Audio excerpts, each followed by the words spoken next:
Magandang umaga po sa ating lahat at sa Panginoon ang lahat ng papuri, sa lahat ng mga biyaya at pagpapala at proteksyon at isang biyaya na tayo'y masumpungan sa lahat ng sandali sa gawain ng ating Panginoon at sa bawat pagtitipon. At siguro sa walang pagtatagal ay dumiretso po tayo sa pagbasa ng ilang mga scripture dito po sa aklat ng Leviticus chapter 23, 34 up to 36. Speak unto the children of Israel, saying, the 15th day of the 7th month shall be the feast of the tabernacles for 7 days unto the Lord. And on the first day shall be an holy convocation. You shall do no servile work therein. 36. 7 days you shall offer an offering made by fire unto the Lord. And on the 8th day shall be an holy convocation unto you. And you shall offer an offering made by fire unto the Lord. It is a solemn assembly, and you shall do no servile work therein. And these are the feasts of the Lord, Leviticus 23, which ye shall proclaim to be holy convocations, to offer an offering made by fire unto the Lord, a burnt offering, a meat offering, and a sacrifice and drink offerings.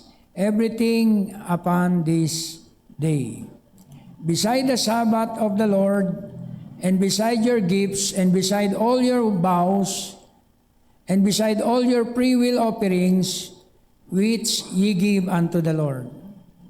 Also in the 15th day of the 7th month, when you have gathered in the fruit of the land, you shall keep a feast unto the Lord 7 days. On the first day shall be a Sabbath, and on the 8th day shall be a Sabbath. Verse 40, and you shall take you on the first day the boughs of goodly trees, branches of palm trees, and boughs of thick trees, and willows of the brook. Ye shall rejoice before the Lord your God 7 days.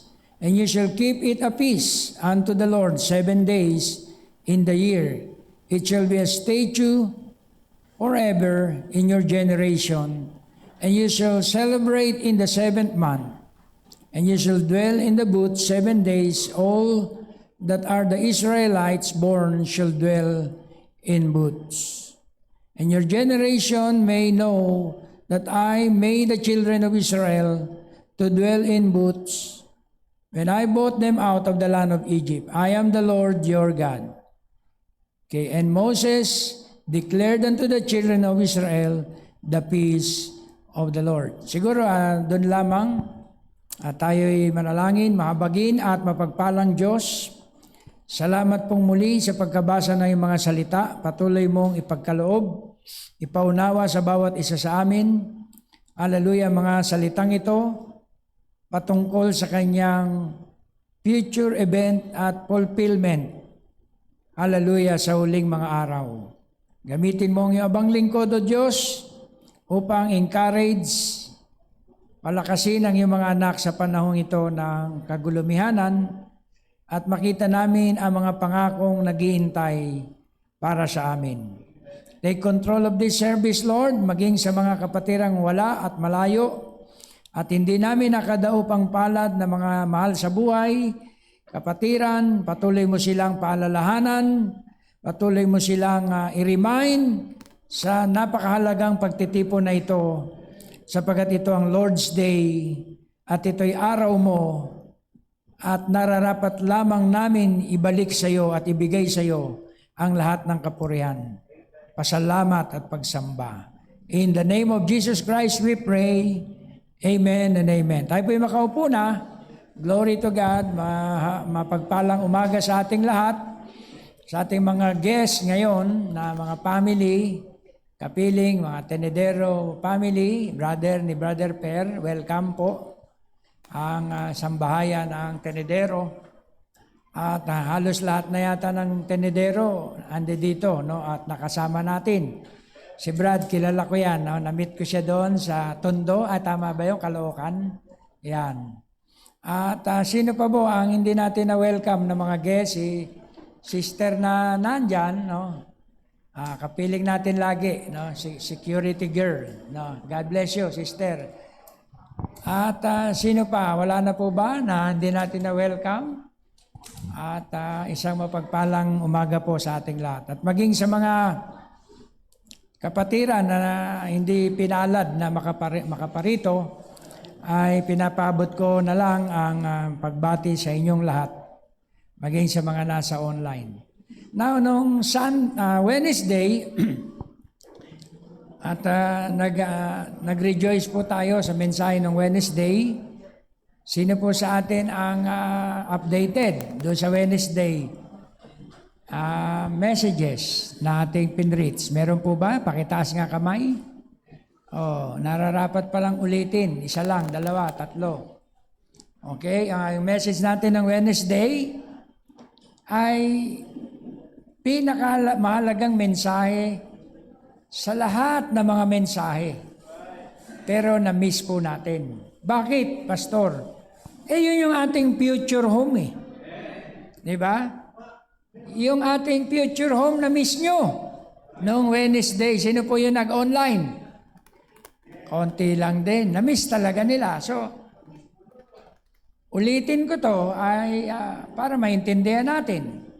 Itong ating present home ay puno ng tinatawag na hirap, puno ng karamdaman, di ba? Itong ating katawan lupa dito, namumroblema sa pagtaas ng sugar, pagtaas ng high blood, pagtaas ng mga kolesterol, at mga iba't ibang uring karamdaman, mga arthritis, rheuma. Pero nagre-rejoice na tayo dito. Paano kaya kung makita natin yung ating future home at marinig natin? Di ba? Hindi kaya lalo tayong ma-encourage, magsikap? So ito yung mga kadahilanan, mga kapatid, kung bakit tayo nagpapagal, bakit tayo nagsasakripisyo, bakit tayo naglilingkod at nagsisimba ng mga ilang oras dito. Sabi nga ng iba, sa amin, 30 minutes lang, okay na eh. Sa inyo, halos buong maghapon, kung may family day pa kayo.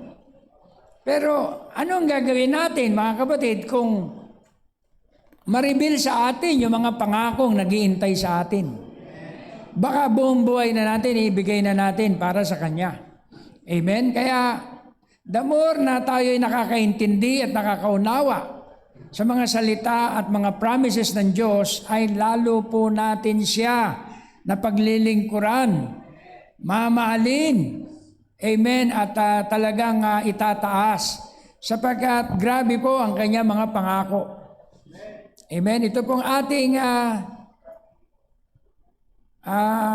tawag dito, presenting kalagayan ay hindi po worthy i-compare for the glory that shall be revealed, sabi mga kapatid ni Paul.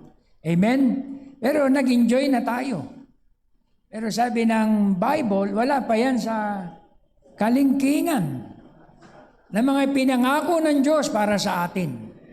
Kaya naway maging sa pangangaral at sa preaching na ito ay maninaw natin yung kaunting bahagi na yon.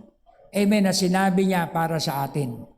Hallelujah. At nung Wednesday nga, pinag-usapan namin yung future home of the heavenly bridegroom and the earthly bride. Future home ni Kristo at ng mga mananampalataya niya. Kasi kung wala pong future home, vain po ang ating faith. In vain, amen, ang ating pagsamba. But praise be to God, amen, meron po siyang literal promise home na ipinapangako sa atin. Amen. Kaya naway bigyan po tayo ng Diyos ng patience, kaunting panahon, na pakinggan ito, mga kapatid, ngayong umaga. Now, sabi ng message, ang earth ay spoken word. Itong mundo na ating tinutuntungan ay spoken word din. Sinalita at binigkas din ng Diyos. Ano bang bagay na sinalita at binigkas ng Diyos ay mananatili magpakailanman? Kasi Diyos ang nagsalita. Diyos ang nag-speak. Diyos ang nag-create. Kaya it will remain forever. So anumang bagay na hindi niya sinalita, ibig sabihin noon, hindi po yun mananatili. Di ba? Kasi hindi siya ang nagsalita. Hindi siya ang lumikha. Kaya yung mga bagay-bagay sa mundong ito, mga kapatid na nakakasalamuhan natin, nakadaupang palad natin, ang mga bagay na yan, kung yan ay hindi sinalita, yan po ay maglalaho at mapaparam. Sabi niya, heaven and earth will pass away, but my word will never pass away. Langit at lupa o mga bagay na nasa lupa ay mapaparam. Mga bagay na mga nasa kalangitan ay mapaparam. Ano yung sinasabi kong nasa kalangitan? Yan po yung mga gawa ng tao dyan sa atmosphere. Di ba? Yung mga gawa ng tao dyan sa space. Yung mga space shuttle, satellite, space station, di ba? Na ginawa ng tao. Mga kapatid, ay kung makikita natin yung picture dun sa taas, napakarami na pong basura sa kalawakan. Di ba? Minsan, bumabaksak-baksak na dito yan. Kagaya nung unang panahon, yung Space Lab. Skylab pala, kinatakutan. Ngayon, ordinaryo na lang, yung mga bumabagsak na pieces of metal na nandun sa itaas. So, lahat ng mga bagay na yan ay mapaparam. Diba? Pero ang salita niya kailanman ay hindi maglalaho. Kaya, yun ay mananatili magpakailanman. Tinipon ng Diyos, mga kapatid, ang mundo sa tao. Diba? Tingnan niyo, ang perfect type ng mundo sa tao. Almost 70% ng katawan ng tao ay water. Diba? Ganon din ang earth, almost 70% ng earth ay water. So ibig sabihin, ang physical land na ginagalawan lang dito sa mundo, mga kapatid, ay ilan po yon? Diba? Almost 30% lang ng mundo ay physical o tinatawag nating material. The rest, mga kapatid, ay water. Kaya nung ang mundo, bago ito ma-express, amen, bago dumating yung salita ng Panginoon na in the beginning, di ba? At makita ang kagandahan ng mundo, ang mundo ay pangit, nababalot ng tubig. Ang earth ay void and darkness was upon the face of the earth. Pag sinabing void and darkness, nababalot siya ng kadiliman. Nababalot siya ng pag, ng thickness of snow. Amen. Kaya ang sun rays, yung solar rays, hindi makapenetrate, di ba, sa earth. Sapagkat ang earth ay covered by fog, covered by water, thickness of water. Kaya void and darkness was upon the face of the earth. Kaya ang unang mundo, mga kapatid, ay napapalibutan ng tubig sa pamamagitan ng mga fog. Kaya ang earth, mga kapatid, ay walang buhay. Di ba? Bakit, mga kapatid? Ang nakakulapol sa earth ay mga ulap. Di ba? Mga tinatawag na thickness ng tinatawag na vapor. Amen. Kaya wala po, mga kapatid, makapenetrate na sun rays doon sa earth. Kaya ang seed doon sa earth, walang buhay. Laying in there, dormant. Walang tinatawag na botany life.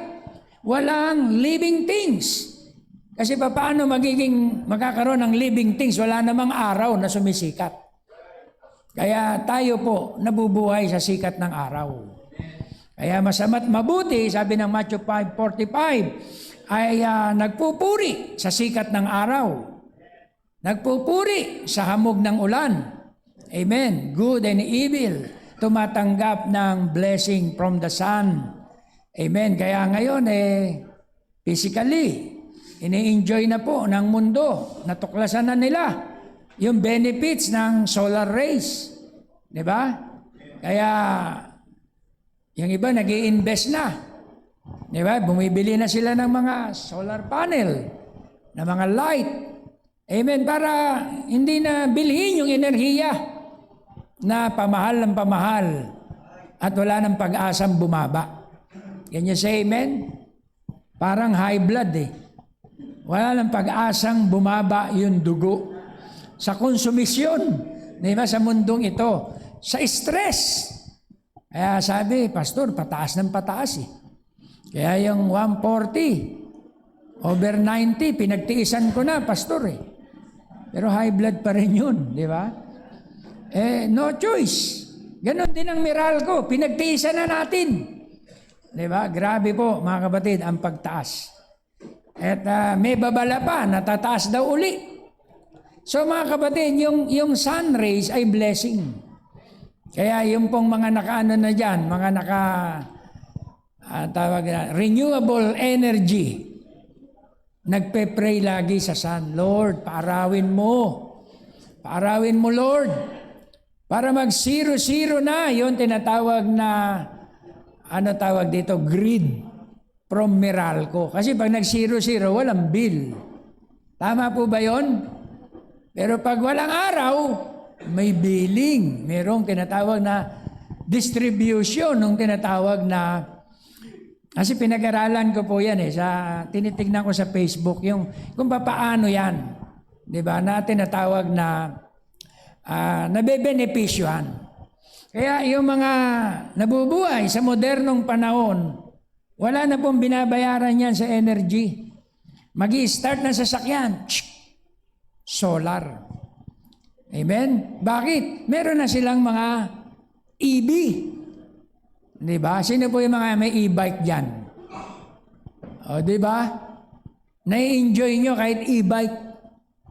Diba? Si Micah ayaw nang gamitin yung motor E-bike na lang na binenta na 6,000 sa amin. Ini-enjoy niya na yun, paghatid. So ito yung panahon, mga kapatid, na napakahalaga talaga ng nature. Kaya ang araw, may bahagi siya sa earth. Diba? Kapag sumisikat ang araw, yung mga tinatawag na living things nabubuhay. Tama? Ang pumapatay lang sa atin, yun tinatawag na mga, anong tawag dito? Mga bills. Praise God, si Brother Alekine, zero bill. Diba? Yun ay by faith. Gusto niyo ba maging ganon? Sana all? So, living by faith, magiging zero bill din po tayong lahat. Amen. Dahil sa mundong ito, puro bills. Bills, bills, bills, bills, bills. Hanggang matabunan na tayo, hanggang leg na mga bills. Amen. At ang epekto, mga kapatid, ay anxiety. Diba? Ang epekto sa tao, pag-iisip. Mabuti pa yung mga, di ba? Gumraduate na namayapa na wala nang iniisip na mga bilyan. Di ba? Yung lumisan na sa mundong ito. Condolence pala sa family Espejo. At kahapon nabalitaan ko yon at nagbalita pa sa akin yung pinakamalayong lugar, Batangas. At sabi sa akin ni Pastor Ed, kamusta si Pastor Benji, Brother Benji? Sa tingin ko, okay naman. Kasi nagkita pa kami sa meeting nung nakaraan kay Pastor Kilili. Hindi, Pastor. Pumanaw na. Anong pumanaw? So hindi ka agad siya sumagot. Brother Daniel ang sumagot, Pastor, wala na po si Kuya Benji. Sabi ko, yun pala yun. Sinasabi ni Pastor Noli. So, ganun pa man, pinagpahinga na siya ni Lord para hindi na mahirapan. Diba? So, ganun din tayo, mga kapatid. Magpapahinga din tayo. Hindi lang sabay-sabay. Diba? Pero kung ang covenant natin ay rapture, hindi po tayo mamamatay. Diba? Kahit ang dugo mo, 100, 200 na, over 200, still alive pa rin yan and kicking. Tingnan mo si Brother Eden. Diba? Diba? Kaya, kung ano ang covenant mo, so be it. Kung ang covenant mo hindi mamatay, hindi ka talaga mamamatay. Diba? Dahil yun ang covenant mo. Kaya, patuloy natin, mga kapatid, na idalangin, na maintindihan natin ang mga pangakong ito ng ating Panginoon. Maiksi po ang oras, 11 na. Kaya binigay sa akin ni Brother Abel, anong oras, Brother Abel? Mag-11 na. So, nakakailang minuto na ako. Pag tinapos ko to ng napakaaga, sobrang napakaaga, sasabihin nyo, wala. Sayang oras. Kaya overtime tayo ngayon. Diba? So, amen daw. Ito kaya yan. Pag kumalam yung mga parasite dyan, sabihin mo sa pastor mo, overtime na siya. Diba? Kakalam na yung mga bituka. Kasi yung mga parasite, nangangailangan ng ano yan, ng pagkain. Diba? Pero, diba, sabi nga ng science, pag wala na makain ng parasite, ang kakainin nila yung mga bad bacteria sa ating katawan. Kaya kung malipasan tayo ng mga ilang sandali, okay lang yun. Diba, Brother Per? Kasi ang kinakain ng mga parasite, yung mga bad bacteria. Amen. At ikaw ay lalong na-energize. Kaya po rin ang ating Panginoon, no, sa mga information na naglabasan ngayon sa uling panahon na to. Kasi last day na talaga eh. Diba? Kaya naiintindihan na natin ang labanan ng buhay ngayon sa uling kapanahunan. So ang earth at tao ay parehas, similar. Diba? Kung paano ni-redeem ang tao, ganun din i-redeem ang earth. Wala namang ibang pagbabasihan ng Diyos. Kasi tayo ay winangis din sa mundo. Ay galing nga tayo sa earth eh. Out of the dust of the earth created man. He formed man out of the dust of the earth. Kaya ang tao na may triune being, dadaan din sa proseso, ang mundo, kagaya din ng tao. Kaya kung ang tao, binabautismohan sa tubig sa pagsisisi, in the name of the Lord Jesus Christ, ang mundo na to, binautismohan din sa tubig. Sa panahon ni Noah. Di ba? Kaya merong tinatawag na 3 worlds. Alam niyo po ba yung 3 worlds? May 3 mundo na eh. Pastor, hindi ko yata na nadaanan yan sinasabi mo, na may 3 mundo na dumating. Yes, may 3 mundo, mga kapatid, na darating. Ang unang mundo ay yung mundo doon sa Genesis chapter 1, the first world. Diba? Na void and darkness. At siya po ay covered by water. Yun ang first world. Diba? At nasa quote din po yan, yung mga sinasabi kong yan. Okay? Then ang second world ay yung tinatawag na binaha sa panahon ni Noah. Diba? Yun yung second world. Na kung saan ay nagkaroon ng 120 days o yung 40 days and 40 nights na lubog sa tubig. Yun po yung tinatawag na second world. At yun ang mundo natin ngayon. Tama? Yun na lubog sa tubig. Yun din yung mundo natin ngayon, mga kapatid, na ikinabubuhay. At pagdating ng millennium, yun din yung the same second world. Hanggang millennium yun, sakop yun ang second world. Kaya lang ni-renovate ang earth sa time na yun. Regenerate pala ang term. Regenerate. Nagbagong lahi ang mundo. So nagbagong lahi ang mundo, nabago ang mga inhabitant of the earth. Nabago. Nawala ang masasama sa panahon na yun. Di ba? Ang lahat na makasalanan ay nilagay doon sa tinatawag na resting time, na prison cell. Amen? Sila ay waiting for judgment. Lahat na makasalanan tao.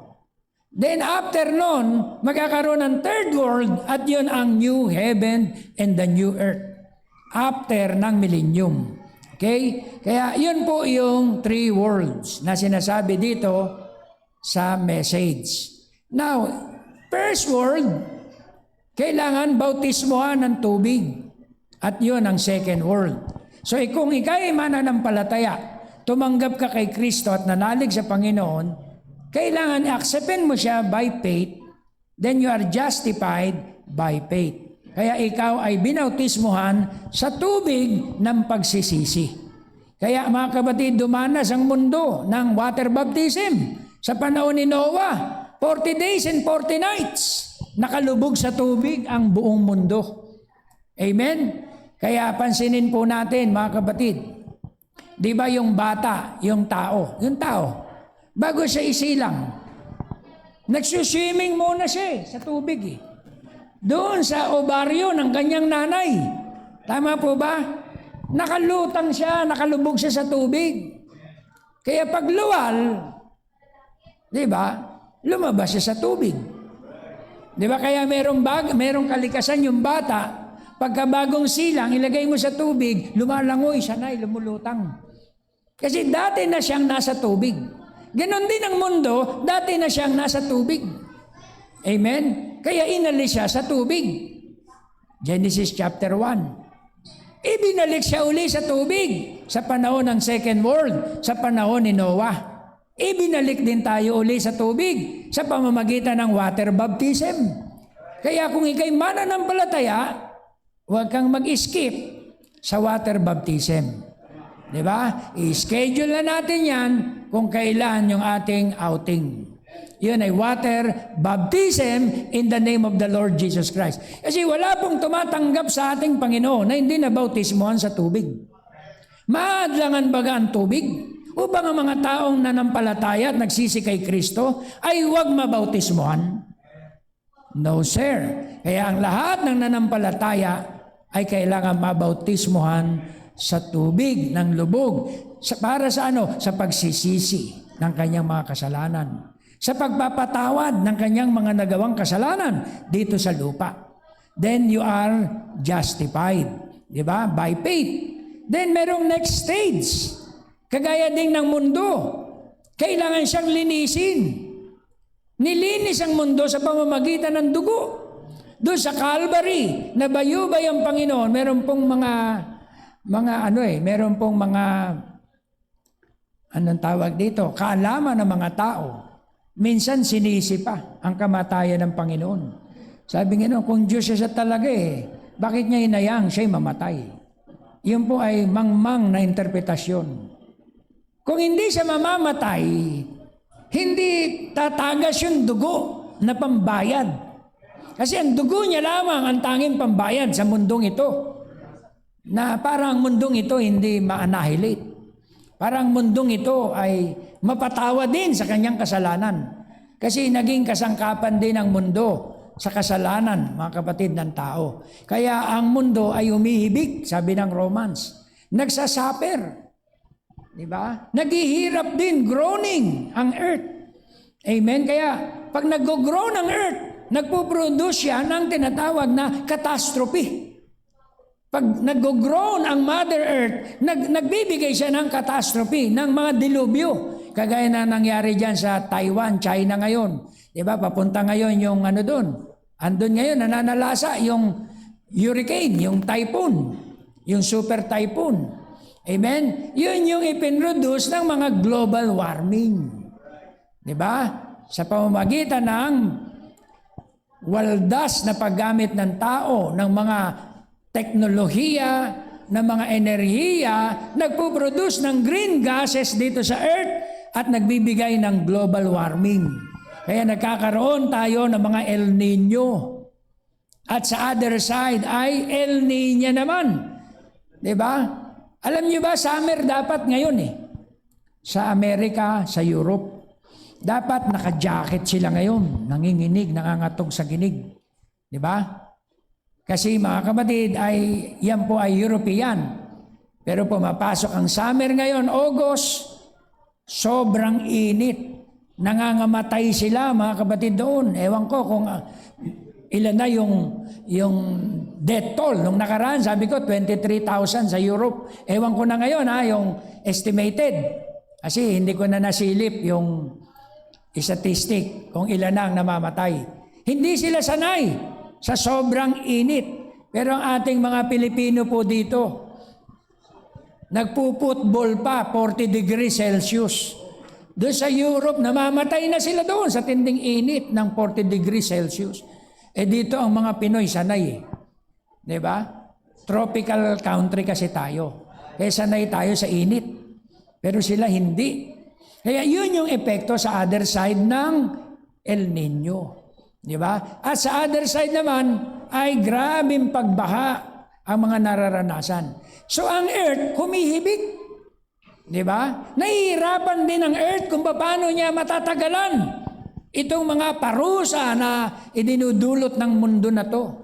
Alisin mo na yung pagpapaputok ng mga nuclear, missile sa mundo. Humihibik talaga ang earth. Diba? Alisin mo na yung pagtatapon mo ng basura, plastic. Diba? So, ibig sabihin, kasangkapan din pala tayo sa pagdumi ng mundo. Diba? Kaya nga merong tinatawag na Save Mother Earth. Diba? Kaya mga kapatid, baguhin na natin yung mga ugali natin. Diba? Pag tayo ay nasa kalsada, tatapon kung saan-saan, baguhin na natin. Dali na natin yung mga basura natin, itabi na natin. Kasi ang buwelta nun sa atin din. Amen. Kung naniniwala ka na ang earth ay hindi magugunaw, huwag kang maging kasangkapan sa pagwasak at paggunaw ng mundo. Yan. Si Brother Nonoy, nagsisi yan. Kasi ang laking kasalanan niya. Ilan libong puno ang naputol mo, Brother Nonoy? Natawa siya. Di mabilang, hindi kasi madangkal.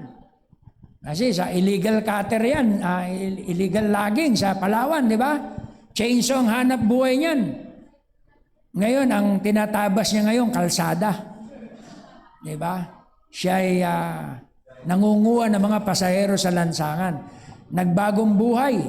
Kaya, yung mga tinatawag na flash flood na nangyari doon sa Palawan, kagagawan niyo ng mga illegal loggers. Makita niyo mga kapatid, diyan sa mga probinsya natin, yan yung epekto. So ang earth humihibik. Gusto niyang mabago, gusto niyang ma-change. Pero mga kapatid, meron siyang pagdadaanan na tinatawag na regeneration. At sa time ng regeneration, sasabog ang mga bulkan sabay-sabay. Diyan sa tinatawag na Pacific Ring of Fire. Di ba? Na-preach ko yan sa inyo. Mula sa America, Pacific, paikot yan. Di ba? Sa Europa, sa Asia, yung mga tabing karagatan na yan, yan po ang mga dako ng mga nililindol. Amen? At kasama po tayo dyan na mga nabubuhay sa tropical ay meron pong mga karanasan sa mga ganyang lindol. Amen. Sa time ng tinatawag na regeneration of the earth, puputok po yan, mga volcano, mga earthquake, magko-connect-connecta yan. Di ba? Yung mga previous week lang, ilang lindol yung nangyari. Di ba? Ngayon, pinakauli, Russia. Di ba? Russia, punta ng Japan, Venezuela. Di ba? Can you say amen? Niyayanig na, Davao, amen, at Norte. Bakit, mga kapatid? This world is falling apart. Patuloy sa pagkawasak. Kailang dumadanas siya ngayon ng birth pains. Alam niyo ba ang earth dumadanas ngayon ng birth pains? Kagaya sa isang mananampalataya, mga kapatid, na nag-iisip, dumadanas ng mga pagsubok sa buhay. Pag pinagdadaanan mo yan, birth pains yan. Ang panalangin mo dinidinig na, sana Panginoon, maging matatag ako sa pananampalataya. Sana Panginoon, malampasan ko mga pagsubok, maging matagumpay kami na maglilingkod sa iyo. Yung prayer mo pag dininig, ang katugunan, kahirapan, pagsubok, trials, karamdaman. Can you say amen? Then sasabihin mo ngayon, Panginoon, pagalingin mo ako sa mga karamdaman na ito, sa mga birth pains na ito. Kasi pinapakita ng Diyos na ang body na ating gamit ngayon, hindi iyan ang body na papasok doon sa millennium without a change. Kailangan siyang i-change. Kaya dadaan siya sa regeneration. Kaya yung second stage ng regeneration, yung second stage ay washing by the blood. Kaya tayo mga believer dapat mahugasan sa dugo. Tayo ay ma-sanctified.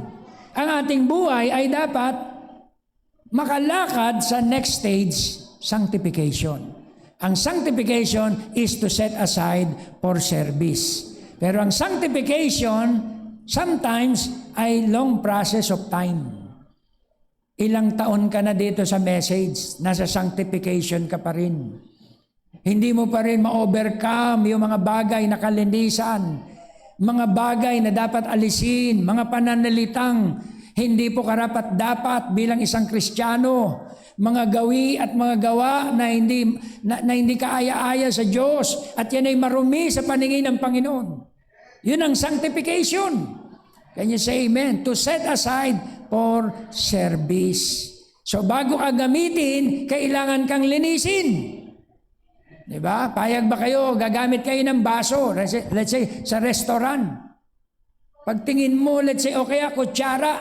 Punta kang Jollibee o Chowking na lang. Wag Jollibee. Chowking. Kasi kadalasan doon sa Chowking, ang dumi ng mga kutsara eh. Diba? Sasabihin mo doon sa mga, Brad, ang dumi oh. Pag sanctification, lilinisin. Bago mo magamit, lilinisin. Diba? Papayag ka ba doon, mga kapatid, na gagamitin mo, may mantika pa? Di ba? Parang, anong tawag dito? Chicken oil ng inasal. Siyempre, hindi mo magagamit yung kutsara o tinidor man o pinggan man na pag ganun mo. May kulay orange pa. Di ba? Ganon din ang buhay Kristiyano. Maglilingkod ka sa Panginoon. Diba? Yung bibig mo parang machine gun. Pag may kaaway ka, hindi nagpapatalo. Diba? Namumusta pa yan. Pagdating sa mga sugalan. Diba? Ganun din, mga kapatid. Hindi na sanctified ang kanyang buhay. Ang kanyang pananamit, vulgar. Diba? Ang kanyang sasabihin, hayaan mo silang tumingin at mainggit sa aking anong tawag dito? Kagandahan. Mali po yun, mga kapatid. Ang beauty ng isang babae, hindi po nilalantad. Yan ay virtue niya para sa kanyang asawa. Diba? Yung mga hubog ng kanyang katawan, yung figure niya, dapat yan nakatago sa mainihin na kadamitan. Pastor, modern age na ngayon. Ang uso ngayon, dapat ang mga babae ay sumasabay sa uso. Kung hindi ka believer, kung taga-mundo ka. Pero kung believer ka, lilinisin mo yung buhay mo, maggagaya ka ng may kahinhinan at kaayusan. That is sanctification. Can you say amen? Kaya yung mga tinatawag na ungodly apparel, aalisin mo na yan. Mahirap pala dyan sa inyo, pastor. Diba? So kung believer ka at may faith ka sa Lord, i-dedicate mo yung sarili mo sa kanyang salita. Diba? Then ang next noon ay yung fire baptism. Susunugin ng Panginoon ang mundo na to. Paano papasok sa millennium ang earth? Kung ang politics na magulo, nandyan. Di mo na malaman. Diba? Kung sino ang nagpapakatotoo. Diba? Kabit-kabila, mga kapatid, ang bakbakan. Alam niyo na yon, side ng government o anti-government. Diba? Expose ng mga korupsyon. Diba? Expose ng tinatawag na mga kung ano-ano. Why? This world is falling apart. Wala pong pinakamainam na politiko ngayon sa mundo, kundi yung kahariang darating sa millennium. Lahat po yan ay merong flaw. Lahat yan ay meron tinatawag na weakness. Can you say amen? Kaya wala kang pupuntahan. This world is falling apart. Hallelujah. Kaya yung iniintay mong tagapagliligtas na politiko, huwag mo nang asahan yon. Si Kristo ang tagapagligtas na yon. Can you say amen? Hallelujah. Kaya wala nang ibang pinakamagandang pamumuno, kundi yung pamumuno ng King of Kings, Lord of Lords, para doon sa millennium. So sa time ng burning, nasabi ko sa inyo yan, yung ibang ministro ayaw niya, ng paniniwala natin na yan, everything will be killed before the millennium. May pangarap pa naman ako, pastor. Everything will be killed. Paano ka mabubuhay? Sabi nga ni Sister Angie sa akin, ano ba yan? Minsan lang tayo pumunta dito sa East Ridge, ang papanoorin mo na naman, Sarbam. Di ba? Ano pa yung Castle Bravo? Wala na bang ibang ano dyan? Wala na bang ibang ano dyan? Palabas dyan? Kasi mga kapatid, parang ninanamnam ko yun kung ano ang, di ba? Yung sinasabi ng salita. Kung anong mangyayari sa human race. Biruin mo mga kapatid, ang gagawin nila, 100 megaton ng nuclear sana. Nireduce nila sa 50. Kasi yung eroplanong magbabagsak, baka hindi pa siya nakakalayo, abuti na siya nung matinding epekto ng nuclear wave. Nakita nyo? Maging sila na scientist na takot. Biruin mo nang tinesting yung Sarbam, umiikot sa buong mundo. Iyon tinatawag na shockwave. Pati Finland, nagkabasag-basag yung mga salamin. Biruin mo, ang layo doon sa pinagtestingan nilang place. Grabe po mga kapatid, isa pa lang yun na tinesting. Ngayon po, halos ilan na po lahat ng mga bansang may nuclear.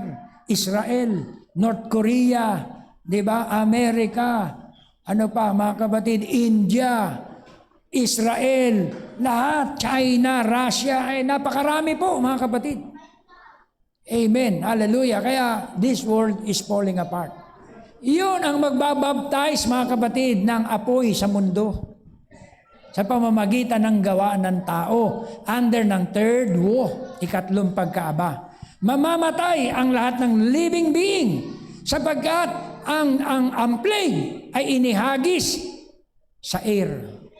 Ang ikapitong mangkok ng salot ay ibinuhos sa air.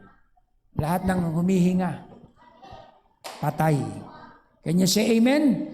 Kaya yung malalapit, sabi sa Zechariah chapter 14, yung mga natirang, yung mga nakipagdigma laban sa Israel, nakatayo pa sila, naagnas na ang kanilang mga mata, eye hole na ang nakikita. Lumalabas yung eye socket, nalulusaw ang mga dila. Ano po yun? Sa tinding radiation. Di ba? Ay napanood ko yun sa Hiroshima. Yung ground zero, nakaupo naninigarilyo yung Hapon Pagsabog, naging kaluluwa na lang ang natira Ibig sabihin, yung mga abo-abo nun, nawala naglaho Ganon katindi mga kapatid ang pamuksa ngayon ng tao. Kaya ang buong mundo mga kapatid ay malilinis. Mapupurify by nuclear, hydrogen, atom bomb. Mapupurify yan mga kapatid. Every living things will die. Then papasok ang millennial reign. Yung mga mananampalataya, babangunin. I-speakin, mare-resurrect. Can you say amen? Out of the dust of the earth. Sa time ng tinatawag na millennium, yung mga loved ones na mga namatay at parte sila ng bride, mabubuhay. At yung mga nasa taas na ni-rapture, bababa para sa millennium. Sakop pa yan ang sanctification. Wala pa yung fire baptism sa Gog and Magog. Diba? Pinag-aralan natin yung little season, then the Gog and Magog magkakaroon ng last and final war. At doon sa last and final war, hindi na po mga nuclear ang gugunaw, kundi ang gugunaw na sa mundo ay ang natural sun. Ang natural element, sabi ng 2 Peter, masusunog ang mundo by fervent heat. Mga kapatid, yung word na fervent heat, lumampas po yun mga kapatid sa tinatawag na kwenta. Lumampas sa kwenta, fervent heat. Mga metal masusunog. Di ba? Mga glass masusunog, malulusaw lahat sa fervent heat. Di ba? Ang mundo parang ilalagay sa oven na matinding init na temperatura. Kaya yun ang mangyayari sa Gog and Magog. Asan tayo? Nandun sa glory.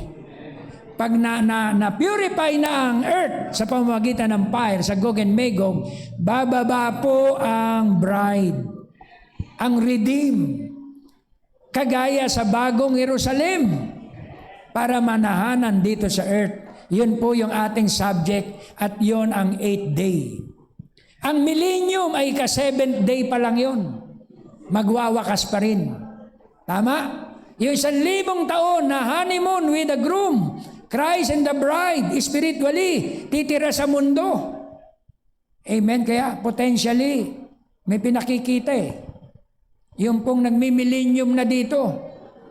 Spiritually speaking, yung nagmi-millennium na dito. Zero bills. Diba? Sasabihin nyo, sana all, Brad. Nagpatotoo dito, yung nagmi-millennium na. Walang bayad sa tubig. Walang bayad sa... Lahat na, lahat. Bahay. May bigas pa. Yun ang matindi ron. Sa millennium, libre. Libre po doon. Kaso hindi ka nakakain doon dahil nagugutom ka.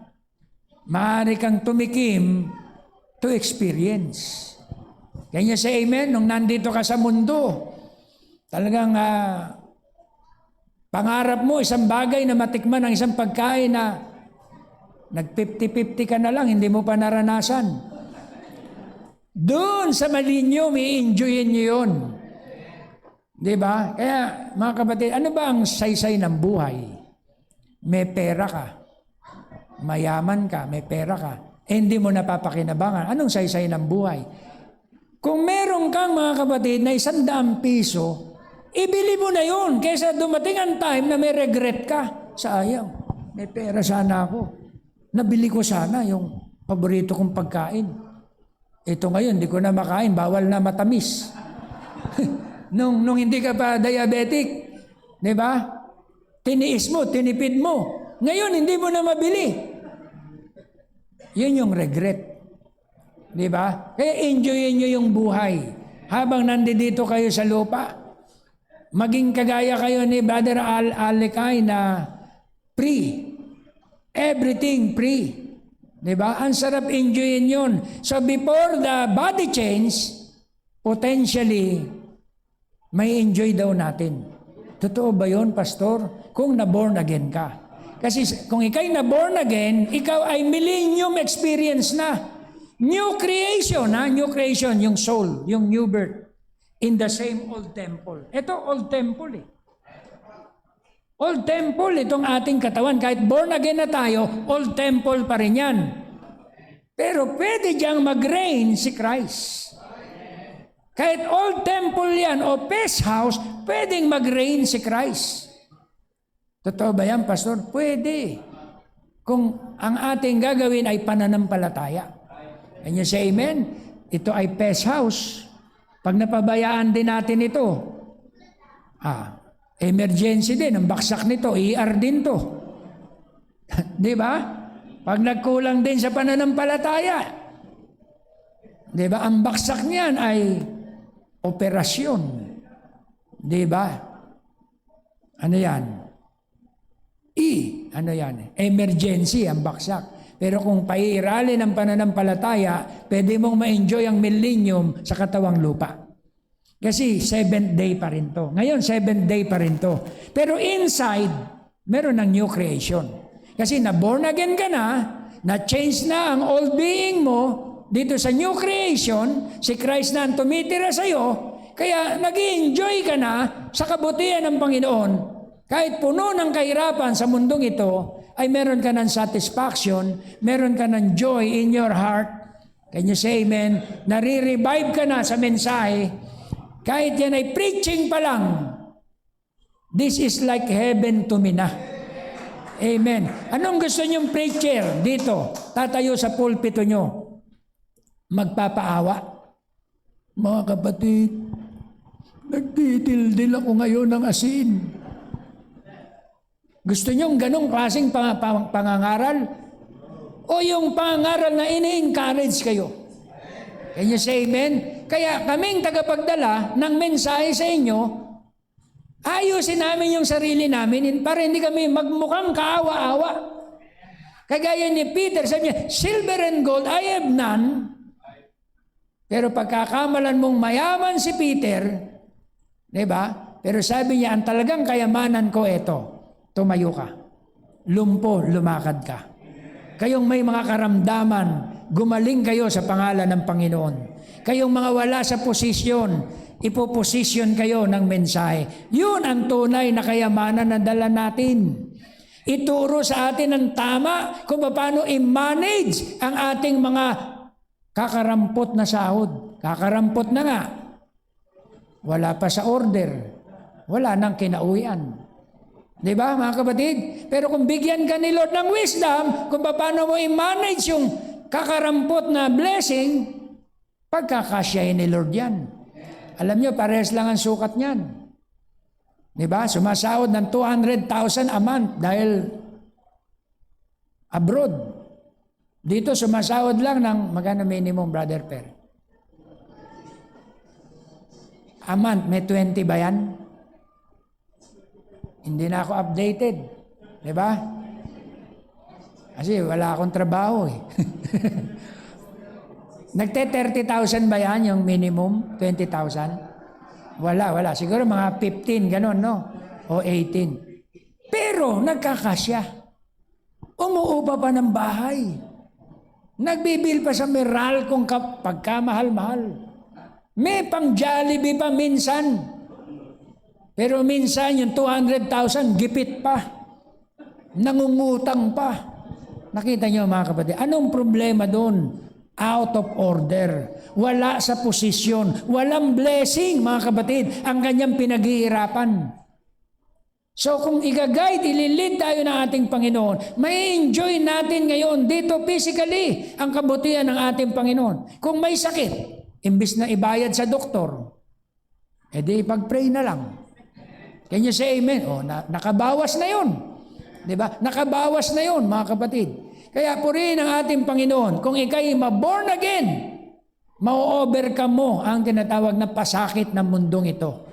Bibigyan ka ng Diyos ng kapayapaan at kapahingahan. Pero still, may groaning pa rin sa ating body.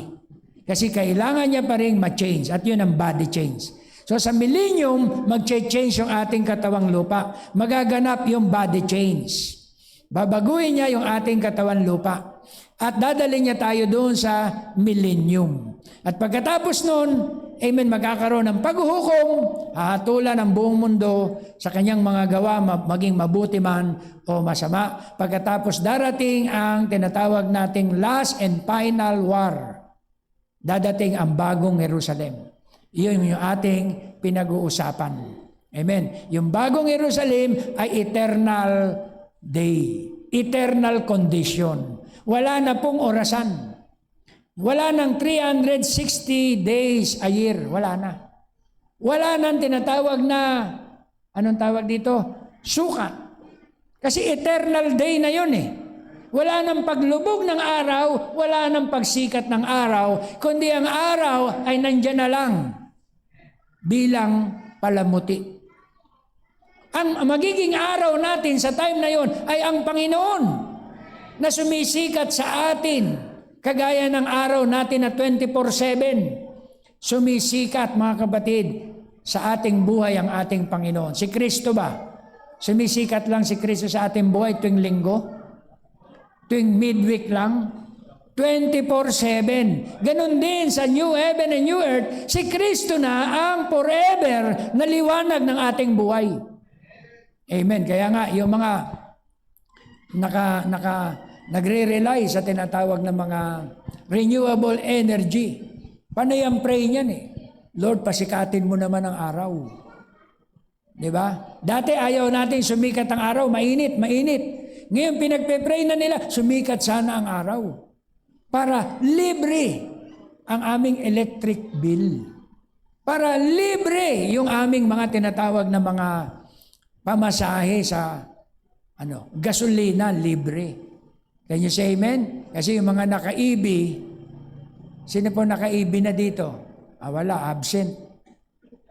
Absent yung anak ko, naka-EB. Tinesting ko eh. Sarap pala ng EB. Hindi ka nagagas. Totoo nga kapatid, parang naglalaro ka lang, hindi ka na nagagas. Kaya pala si Paul tuwan-tuwa. Then, pag naubos yung kuryente, isasaksak niya sa solar. Then, magkakaroon uli siya ng baterya. Takbo na naman siya. Kaya pala, ganito pala, na-enjoy na nila yung solar energy. Mga cellphone, nakasaksak na ron. Lahat na, mga kapatid. So, pansinin natin, doon sa new heaven and new earth, yung liwanag, laging maliwanag. Wala nang kadiliman. Sapagat ang nasa tuktok ng trono ay ang ating Panginoon at tayo ay naliliwanagan doon sa literal na syudad. So, yung literal na syudad na bagong Jerusalem, na literal, hindi po yun manggagaling sa langit. Ang manggagaling sa langit ay yung mga redeemed, yung New Jerusalem which is the bride. Sabi rito, basahin natin sandali, ito yung tinatawag na pinakamalaking issue na maaring sabihin nyo, dito lang yata yan nag-originate sa Taguig. Although may naririnig akong ilang bilip na ang New Jerusalem nila spiritual. Pero iba po ito dahil ito'y galing sa mensahe talaga ng prophet. Okay? Kung ano ang New Jerusalem. Ang New Jerusalem from above ay mga multitudes ng redeemed. Ito ay bride na bumaba buhat sa langit. Basahin natin sandali yung quote, ha? Okay, mga ilang pirasong quote lang po ito. Amen, ating babasahin. Okay? Sabi rito, literal to.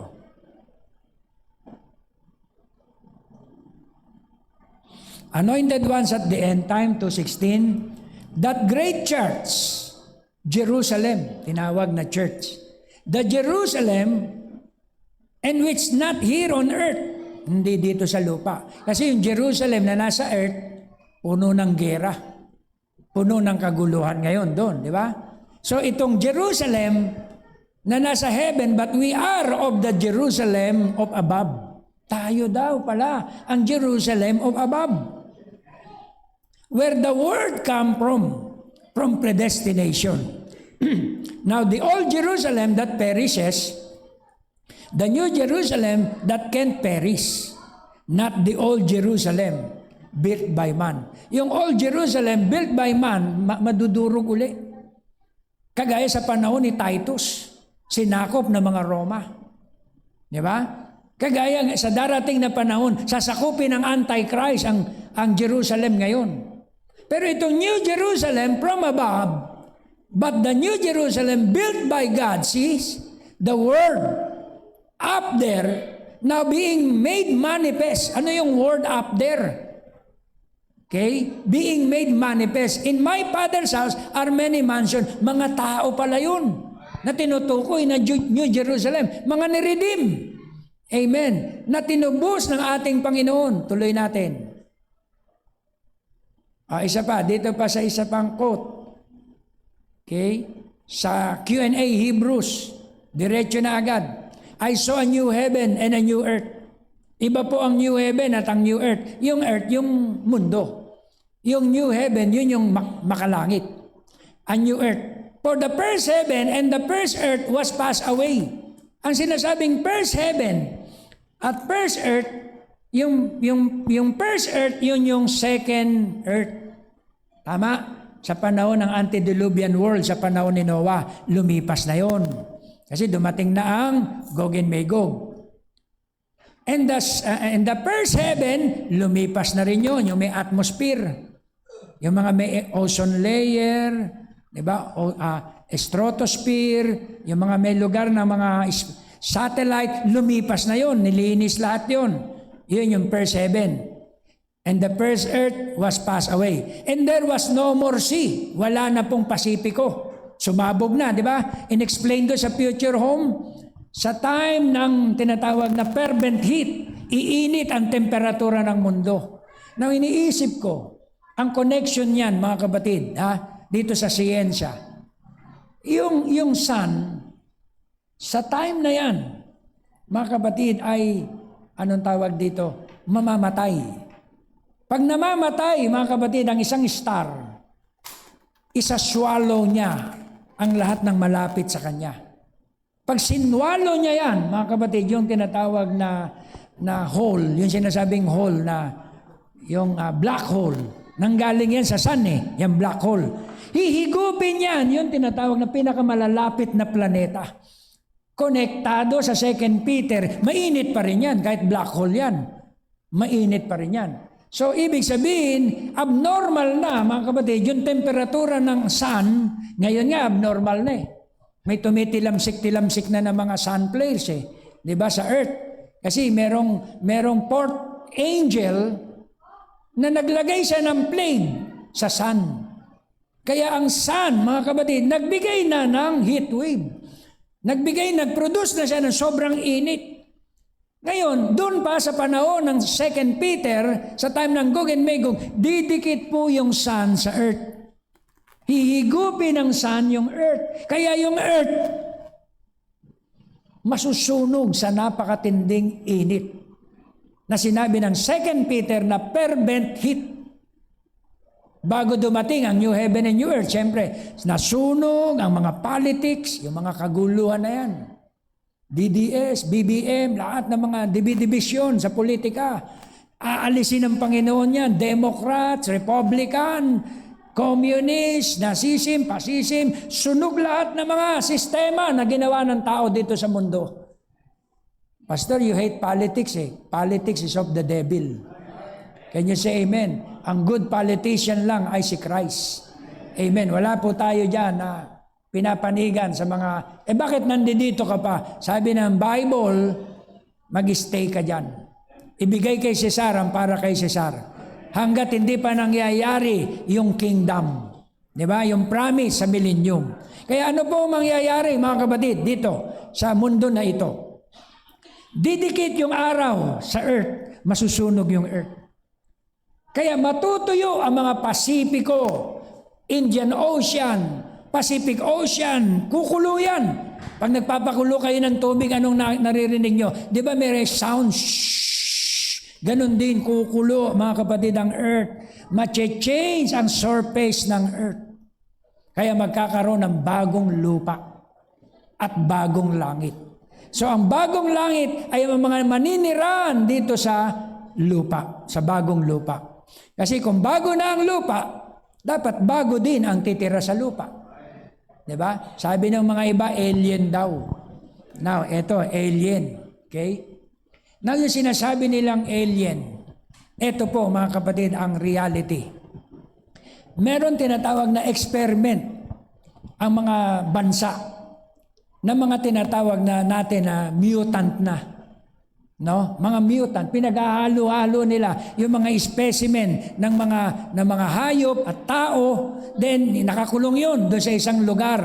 Nakakalimutan ko yung desierto na yun na kung saan ay bawal puntahan.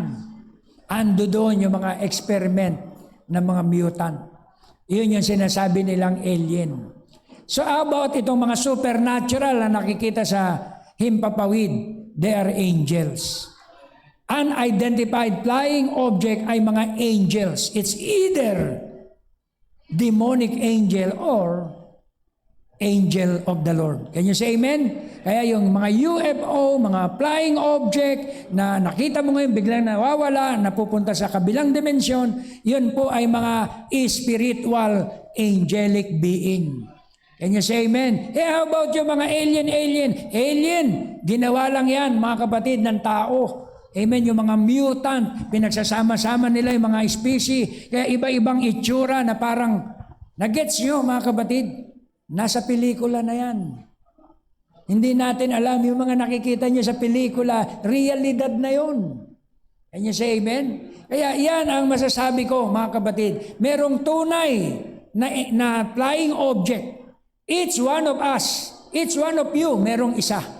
na representation. Ako meron akong isang UFO dyan na naghihintay sa akin. Sa inyo, sa bawat isa dyan, may yung isa dyan na tatapat sa inyo. Sa time ng rapture, kokot upin kayo nun. At sasabihin nila, kinuha ng UFO yung mga tao. Yung tinatawag nilang kinuha ng UFO yung mga tao, naganap na po yung rapture. Kinot up yung mga bride. Hindi naman napakarami. Minority lang ng tao yun na pinili. Let's say 1 in a million. Kung may 1 million, isa ron yung mawawala. Mapupuna mo ba yun? Kung ang ilang million ngayon ang population sa Pilipinas, 120, 130 million? Di ba? Kung meron tinatawag na 130, ilan yon? Sa 1 million, 1 in a million, napakaliit na porsyento ng tao. Kung may 1,300, 130 na tao ang mawawala sa Pilipinas, mahalata ba? Sabihin, nagbakasyon lang yung mga yan. Diba? Sa buong mundo, kung ilang bilyon ang population sa buong mundo, 8 billion, may mawawala na ilang piraso, mahalata ba? Hindi. Ganon ang rapture. Yun ay twinkling of an eye. Pag nag-rapture, ang kasunod na noon ay gera. Tribulation, 3.5 years. At pagkatapos noon, yung Third World War, na every living thing will perish. Then, establish ang millennium. The 7th day, o Feast of the Tabernacles, yung binasa natin, yun ay kapistahan ng mga tabernakulo. Ang mga tao ay magtatayo ng mga bahay. So dito man, nahirapan ka man magtayo ng bahay sa sobrang taas ng materyales. Sa millennium, hindi mo na po problemahin ang pagtatayo ng bahay sapagkat everything na nandyan ay libre. Provided. Diba? Kagaya ni Brother Alikine. Provided, mga kapatid, lahat-lahat. Wala na, libre na lahat. Doon, matutupad yung salita, sana all. All the bride na papasok sa millennium, libre na po lahat. Yung sinabi ni Brother Ryan, travel like a thought. Diba? Binasa sa quote. Yung travel like a thought, scientifically, nangyayari na po yun. Pag kinlik mo dito, click, andun ka na sa Canada, yung message mo. Click, andun na sa Europe, yung mensahe mo. Yung thought mo, nandun na. Diba? Nangyayari yun scientifically. Pero yung sinasabi sa quote, physically. Nakita mo ngayon, now you see, then, in the twinkling of an eye, nandun na siya.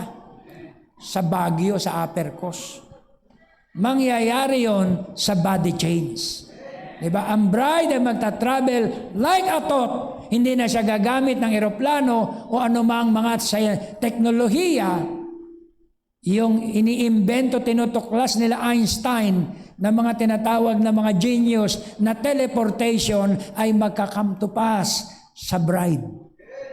Yung tinutuklas nila na yun na teleportation ay mangyayari yun sa bride. Sapagkat sa Bible nangyari na yun kay Philip. Si Philip nag-preach dito sa, let's say, sa plane. Binautismuhan yung eunuko. Then, instantly nawala, napunta doon sa taas sa Upper Coast. Sabi ng mga tao, nawala dito si Philip. Andun si Philip, nagpipreach. Sinulat. Diba? Ano po yun? Teleportation. Kapag ay spirit-filled, filled ka ng quickening power, pwede kang mag-transfer. Hindi yun sa sinasabi nila, mga kapatid, na telekinetic lang na power, isip lang ang nagtatravel. Hindi ganon. Literal. Can you say amen? You can travel like a thought. Sa time ng new heaven and new earth, wala nang transportation, wala nang automobile, wala nang EV, wala nang airplane. Ang mga bride, lumilipad na lang doon. Travel like a thought. Can you say amen? Ang mga natural people on earth, like the kings of the earth, hindi po kagaya ng bride. Ang bride lang makakapag-travel like a thought.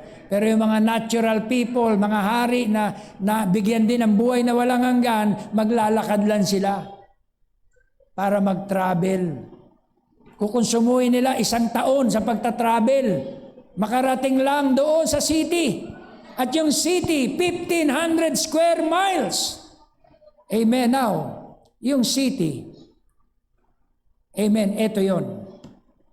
Sabi ni Brother Branham, kung ang city ay 1,500 square miles, kalahati ng Amerika ang size. Now, sinukat ko. Ayan. From Maine to Florida, bigyan ko kayo ng halimbawa, yung itaas Canada. Ito ang Maine. State ng Maine. Then, ang Florida, dito sa baba. Okay? Then, 1,500 miles from Mississippi, dito, kalahati ng Amerika. Isipin nyo yun. Yun ang syudad. Yun ang New Jerusalem. Kalahati ng Amerika ang size. Ilalagay siya sa tuktok ng bundok. At ang bundok na paglalagyan niya ay yung Mount of Olives, yung kinatitirikan ng tinatawag na, anong tawag dito? Anong temple ito? Dome the Rock. Ayan. Ayun, yung pinakamaliit na bilog doon sa gitna. Diba? Aalisin yan. Ang itatayo dyan, mga kapatid, ay bagong Jerusalem. Diyan sa Mount of Olive. Binibigyan ko lang kayo ng visual aids. Kasi sa earth din po, itatayo ang kaharian ng Diyos. Hindi po sa outer space. Amen. Sa earth din. So yan yung Mount of Olive. Okay? Amen. Yan yung tinatawag na Dome the Rock, yung bilog doon. Amen. Sa Mount of Olive. Ang nakatayo ngayon dyan ay yung Muslim. Pero sa time ng New Heaven and New Earth, ang itatayo dyan ay New Jerusalem. Magkiklib. Bubuka yung Mount of Olive. Tutubo yung syudad. Ipupush up. Amen. Sabi doon sa quote ng prophet, ipupush up yung syudad. Parang may hydraulic na ipupush doon sa taas. Mabibiyak yung bundok. Then yung size niya ay napakalaking syudad. Okay? Saan mo ba pinagkukuha yan, pastor? Yan po ay quote ng prophet. Ayan yung Dome the Rock. Diba? Sa time ng tinatawag na Armageddon, mawawasak yan. Diyan itatayo yung Millennial Temple. Hindi pa yan yung New Heaven, New Earth. Millennial Temple pa lang yun. Diba? Yung dakong pagsamba ng mga Hudyo, diyan nila itatayo. At sa 1,000 taon, nandiyan dyan yung camp ng bride at saka ng groom. Okay? Kaya yan ang mangyayari, mga kapatid, sa mga future event. Kaya yun sinasabi dito, on the 8th day, it's a holy convocation. May 8th day ba? Bilangin nga natin. Lunes, Martes, Miyerkules, Huwebes, Biyernes, Sabado, Linggo. Lunes na naman. Back to the first day. Walang literal na 8th day. Ang 8th day is the Lord's day. Amen? Kaya yun yung eternal day. Yung first to 7 days, from creation to millennium, 7 day yun, 7 days. Counting from first to 7. Pero ang ika-8th day ay new heaven and the new earth na. Can you say amen? Yun na yung sinasabi dito sa Leviticus 23 na solemn assembly on the 8th day. Amen. Kayo ay magugunita sa araw na yan on the 8th day. At hindi na po yun literal day. Yun ay eternal day. Kaya sabi dito sa 39. Amen. Sabi dito, on the first day shall be a Sabbath, and on the 8th day shall be a Sabbath. Yun din ay kapahingahan. Amen. Kaya yun yung tinatawag na Holy Convocation. Amen. Mga banal na pagtitipon ng bayan ng Diyos. Kaya nang si John, isulat niya ang Bible, Revelation 21, I saw a new heaven and a new earth. Descending from heaven, out of God. Sabi ni John, out of God. Descending from heaven. Amen? Like a bride, adorned, sabi ganon, to her husband. Ano yung tinatawag na pakikipag-isa niya sa kanyang kabiyak? Yung bagong lupa, yung bagong langit, at saka bagong lupa, magdadaupang palad, magjo-join. Yun ang time ng tinatawag na ang mga tinubos ay tutungtong sa lupa forever and ever and ever. Kaya ano po ang magaganap doon, mga kapatid? Itatayo yung tinatawag na pyramid shape na city. At ang sukat niya ay 1,500 square miles. Okay? At ang shape niya ay like a pyramid. Yan. Yung gray na yan, so ng pyramid na nakikita nyo, mapupuno yan ng tinatawag na mga bahay, mga templo na pyramid shape. Ang street ay pure gold. Can you say amen? At ang mga pintuan, meron siyang tinatawag na 12 gates. Amen? At 12 foundations. Ang 12 foundation ay 12 apostles. At yung 12 gates ay 12 patriarch, name of the patriarch of Israel. At yun nga yung, hindi ko nga natapos. Sinesearch ko, meron siyang 12 bato. Okay? Dito ko natapos. Yung unang layer ng tinatawag na pundasyon ay sabing ganon, ayan, yung precious stone. The first layer ng tinatawag na foundation is sardius, topaz, and carbuncle. Now, tinignan ko, ano ba yung tsura ng iyon? Yun yung sardius. Nakakita na ba kayo ng ganyang bato? Ako ngayon lang eh. Yun pala yung sardius. Mahal pa yan, mga kapatid, sa diamante. Okay? Sabi, the first layer ay sardius, next topaz, and carbuncle. Ito naman yung topaz. Yun. Bawat lipi ni Israel, may kanya-kanya silang sariling bato. Nire-represent nila ang birthstone nila. Can you say amen? Kaya tayo rin may birthstone eh. Diba? Kung ano birthday mo, malalaman mo kung ano ang birthstone mo. Ganon din ang 12 tribes. Okay? Yan yung sardius, topaz, then ito yung emerald. Yun. Okay? Yan yung emerald. Second layer, kaso wala na eh. Naubos na yung time, tinawag na ako eh. Hanggang dyan lang muna yung na-produce kong mga bato. Amen? So 12 tinatawag na bato ng tinatawag na Israel. Yan yung mga palamuti doon sa gates. Biruin mo? Yung city na palamutian ng mga precious stones. Yung kalsada, lantay na ginto, pure gold. Di ba? Kaya pala minsan yung mga mayayaman, di ba? Yung mga wala na mapaglagyan ng pera. Yung mga sultan-sultan. Yung inidoro nila, pure gold eh. Doon lang nila kayang ilagay. Pero ito, kalsada lang, pure gold na, lantay na ginto. Ang ibig sabihin ng lantay na ginto, walang halo. Puro. Diba? Puro, 24K. Pure gold, transparent, mga kapatid, ang tinatawag na mga kalagayan. So, wala na. Kukulangin na yung ating interpretasyon para ipaliwanag yung glory na darating.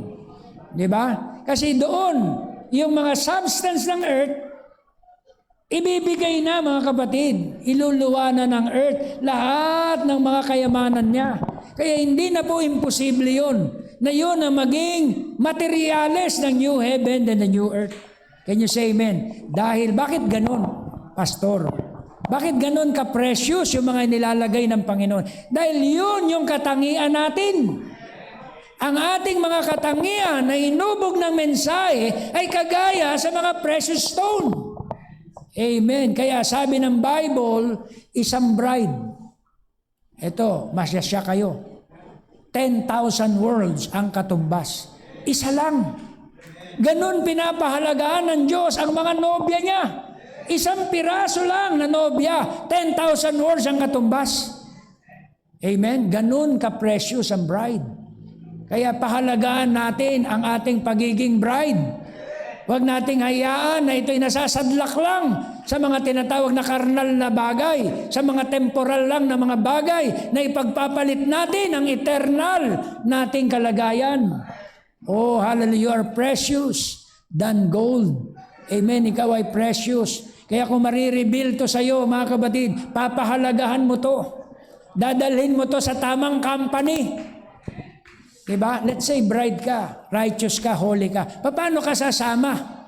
Sa kalipunan ng mga makasalanan. Siyempre, separate ka. Diba? Ikaw ay namumukod tangi. Tama, mga kapatid. Hindi mo ayan, madungisan ka. Madefile ka ng mga unclean things. Ibig ba sabihin, hindi na tayo lalapit sa kanila, pastor, kung ang desire natin mag-share, lumapit tayo. Magbahagi ng salita. Pero yung makipag-compromise, makipaghalubilo sa kanilang kasalanan, ay hindi po tayo uubra doon. Tatalunin tayo ng paganong bansa. Pakistan yata, Egypt, dinayo na mga 10,000 LGBT nakasakay sa cruise ship. Pinabalik ng Egypt. Pinabalik ng mga bansang Muslim. Ay hindi pwede sa amin yung mga ganyan na saliwa. Hindi pwede sa amin yung mga hybrid. Muslim pa lang yun. Diba? Nakita nila na walang kabanalan doon. Talaga mababas ng mundo ang buong mensahe. Kasi hindi po inalaw ng Diyos yan. Pinabalik yung cruise ship. Punong-puno ng turista, 10,000 passengers, mga LGBT. Balik. Kaya gumawa sila ng bagong tourist destination. Hindi tinanggap doon sa Muslim na bansa. So sabi ng Biblia, sa New Jerusalem, hindi papasok ang mga makasalanan sa syudad. Diba? Dito tayo magtatapos. Last verse. Babasahin lang natin yung Revelation chapter 21. Dito na po tayo magtatapos. Sabihin nyo, kung may kilala kayo dyan, sa nabanggit natin.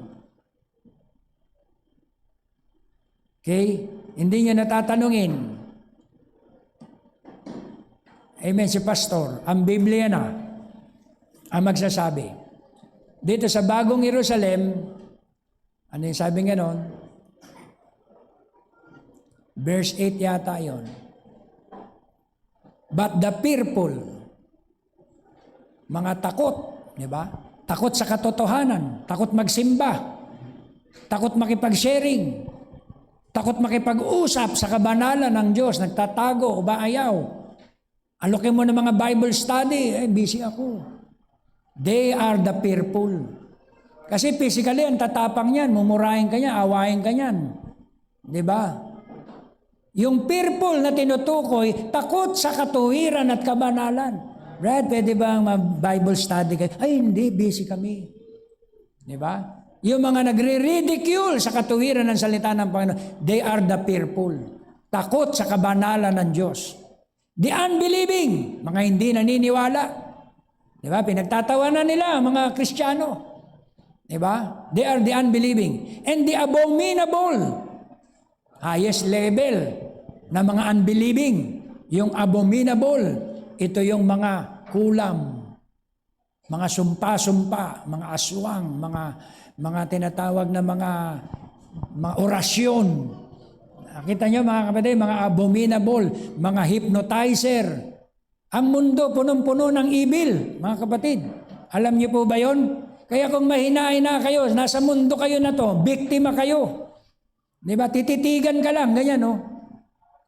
Bigay mo sa akin yung pera mo. Bibigay mo, nakangiti ka pa. Then pag alis, hindi mo na alam. Hypnotism. Punong-puno ng abominable ang mundo. Sumunod ka sa akin, titignan ka sa mata. Bibigyan ka ng spell.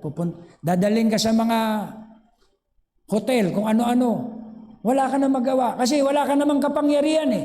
Dapat ang mga believer may kapangyarihan. Mapuspos tayo ng mga kapangyarihan. Dahil kung hindi, sasabihin ng demonyo sa'yo, paglalaruan ka lang, kina-cast out mo.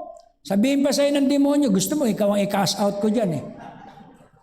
Alam nila kung wala kang kapangyarihan. Lalaitin ka nila, i-ridicule ka nila. Pero kung meron kang kapangyarihan, di ba, sabi ng mga kapatid natin, umalis ka dyan. Di ba? Sa pangalan ni Kristo, umalis. Di ba umalis? O, di ba? Nakakilala na yung anak ni Brother Benji. Kinas out nila, Brother Ryan. Kinas out ko na rin yung demonyo na nando sa batang yun, o nandi dito eh. Di ba? Dito sila nakatira, na poses. Pastor, na poses. Puntaan mo. Ang lakas ng bata. So kung sa panahon na to, wala kang kapangyarihan, paano mo sila matatalo? Kung manalangin ka, wala pang 4 minutes, sila kung manalangin sila, ay talagang mahaba oras ang orasyon nila. Nag-oorasyon po yan. Di ba? Kinakausap nila ang demonyo, ang kapangyarihan ng mga demonyo. So paano ka mananaig sa kanila? Kung hindi ka equipped ng power, kung hindi ka baptized ng Holy Ghost. Amen. Sapagat ang ating mga kalaban ay the abominable. Ito yung mapagawa ng mga karumal-dumal na bagay. And the murderers. Murderers, yung premeditated na pagpatay, yung sinadya, pinlano, hindi papasok sa buhay na. Whoremongers. Di ba? Ano nga yan? Ayan. Mapagtungayaw. Mapakiapid. Diba? Sana yon. Mamamatay tao, mga mapakiapid, mga ngaway, mapagsamba, manggagaway. Manggagaway ba yan? O yun, yung nasabi ko sa inyo kanina. Minsan, ni-interview pa sa Facebook, sikat pa siya. Hindi niya kinahiya. Trabaho ko yan. Interview with the wits. Meron din kami na interview na ganyan. Pastor, sa amin, madali lang ang pera. Ang 50 mil, madali naming makuha. Pag ang kliyente namin in-check, may pinapatay, nakaalit niya sa negosyo, 1 pako lang yon, Pastor. Tatapat namin sa bungo, mag-orasyon kami, pagpalo namin, patay na yon. Nasabihin nila, cancer sa utak. Sinyera namin yung wits, tumanggap. Si Sheila, Sister Sheila, tumanggap, nagsisi. Sinurrender sa amin ni Brother Abel, 2 bungo. 2 bungo. Mga libreta. Mga langis na puno ng mga kung ano-anong mga parapernalya. Sinunog namin. Diyan sa C6 ba natin sinunog? Oh, C6. Yung apoy, hindi namatay, kalahating araw. Hindi namin iniwan. Baka mapulot pa ng iba. So, ordinaryong buhay si Sheila. Pero hindi na siya witch. Nung antindi ng niya, hindi makapasok sa simbahan. Gumaganyan. Sis, bakit ka nabibingi? Hindi ko kaya. Parang may maano sa akin. Pasok, makinig. Yan, yung mga manggagaway, sorcerers, mga mangkukulam, mga magician. May peke niyan, pero may mga totoo talaga niyan. Diba? Mga salamangka, mga nagpapalipad mga hangin. Kaya nilang gawin yan, mga witchcraft. And all the liars, mga sinungaling. Kasi yung magnanakaw, kakambal na magnanakaw, sinungaling. Mga scammer. Sino po sa inyo mga na-scam na?